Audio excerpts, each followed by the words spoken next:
जय श्री राम मित्रों, आज हम बात करने वाले हैं एक ऐसे विषय पर जिससे अगर देखा जाए तो हर जगह ऐसी औरतें होती हैं जिनका तुरंत तत्काल विवाह हुआ होता है और उनका पति मर जाता है। यह बहुत सारी ऐसे दंपत होते हैं, ऐसे पुरुष भी होते हैं जिनकी पत्नी बहुत जल्दी मर जाती है, जो कि 2-4 महीने ही उनका विवाह हुआ होता है। तो क्या कारण है? कुछ तो कारण होगा इसका, लेकिन वह कारण ऐसा है जो हम लोगों से, जो ज्योतिषाचार्य हैं, गुरु जी हैं, जो पंडित जी हैं, लग्न बनाते समय उनको ध्यान में नहीं रखते, सिर्फ पैसे के चक्कर में कुछ भी बना देते हैं और विवाह करा देते हैं और उसका भोग, उसका दुष्परिणाम खुद को उठाना पड़ता है। वो दंपत उठाते हैं, उनका गृहस्थ आश्रम बर्बाद हो जाता है। तो मित्रों, ऐसा क्यों होता है, इसके विषय में जानेंगे। हमारे पास आज एक ग्रंथ है नारद पुराण। आज नारद पुराण के माध्यम से जानेंगे कि आखिर क्यों ऐसा होता है कि पत्नी खत्म हो जाती है, मर जाती है, या पति मर जाता है और ज़्यादा समय भी नहीं होता। क्या रीजन है? तो जो इसमें बताया गया है, और यह ब्रह्मा जी का वाक्य है, इसके माध्यम से बताएंगे। यह पृष्ठ संख्या 365 में लिखा गया है, आप देख लेना, और मैं स्क्रीनशॉट भी दे दूंगा, इसको आप देख लेना। और मैं ये आग्रह आपसे करूंगा कि अगर हमारे चैनल पर नए हैं तो वीडियो को लाइक और सब्सक्राइब जरूर कर ले, और इसका मैं स्क्रीनशॉट भी दे दूंगा, आप इसको देख लेना। तो चलिए मित्रों, शुरू करते हैं। आखिर वह कौन से कारण है? तो इसमें बताया गया है कन्या वर की वर्ष शुद्धि, यानी इसमें बताया गया है कन्या के जन्म समय से सम वर्षों में और वर के जन्म समय से विषम वर्षों में होने वाला विवाह उन दोनों के प्रेम और प्रसन्नता को बढ़ाता है।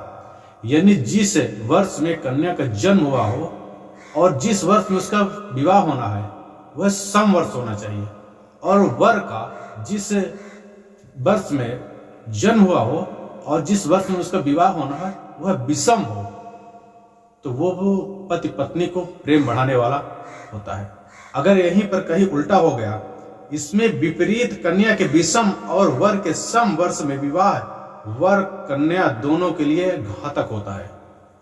यही कारण होता है, और हमारे जो ज्योतिषाचार्य होते हैं, पंडित जी होते हैं, ये देखते नहीं, और यही कारण होता है कि एक की मृत्यु हो जाती है और उनको भोगना पड़ता है। अब देखते हैं मित्रों दूसरा क्या है। मित्रों दूसरा है विवाह विहित मास, यानी किस महीने में विवाह करना चाहिए। तो इसमें बताया गया है माघ, फाल्गुन, बैसाख और ज्येष्ठ, ये 4 मास विवाह में श्रेष्ठ तथा कार्तिक और मार्गशीर्ष में 2 मास माध्यम अन्य मास निंदित है। यानी अगर आपको विवाह करना है तो आप माघ, फाल्गुन, बैसाख और ज्येष्ठ मास के महीने में विवाह करें। इससे आपका घर सुखमय रहता है, समृद्धि बढ़ती है, और यह दंपत सुखमय जीवन व्यतीत करते हैं। अब मित्रों देखते हैं तीसरा क्या है। मित्रों तीसरा इसमें बताया गया है वधू का गृह प्रवेश।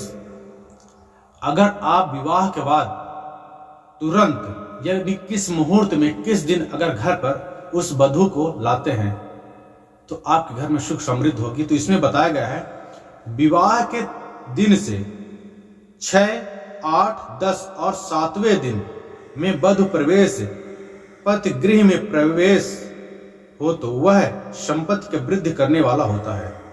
यानी आप विवाह के तुरंत बाद, यानी दूसरे दिन विदाई बोलते हैं, विदाई के उस दिन नहीं लाना चाहिए। हालांकि पहले ऐसा होता भी था कि शादी कर लेते थे, ब्याह कर लेते थे, और 1-2 माह में इसके बाद ही गवना होता था और औरत को लाई जाती थी।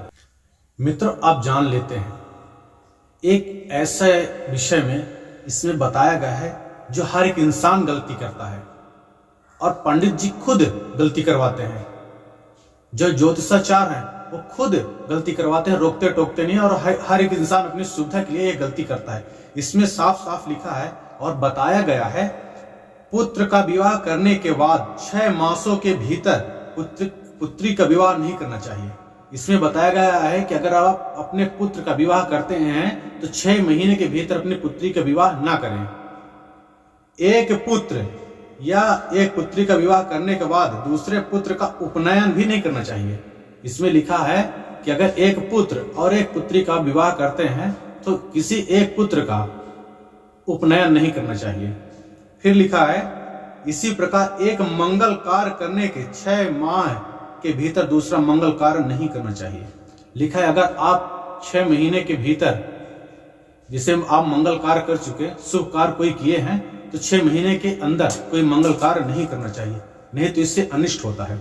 एक गर्भ से उत्पन्न 2 कन्याओं का विवाह यदि 6 मास के भीतर हो तो निश्चय ही 3 वर्ष के भीतर उनमें से एक विधवा होती है। लीजिए मित्रों, इसमें बताया गया है कि अगर एक गर्भ से 2 कन्या हैं और उनका 6 माह के भीतर ही विवाह कर देते हैं तो उन दोनों में से एक कन्या विधवा अवश्य हो जाएगी। और इसमें बताया गया 3 वर्ष के भीतर ही, ज्यादा समय भी नहीं लगा, यानी 3 वर्ष के भीतर ही 2 कन्याओं में से एक कन्या विधवा हो जाएगी, उसका पति मृत्यु को प्राप्त होगा।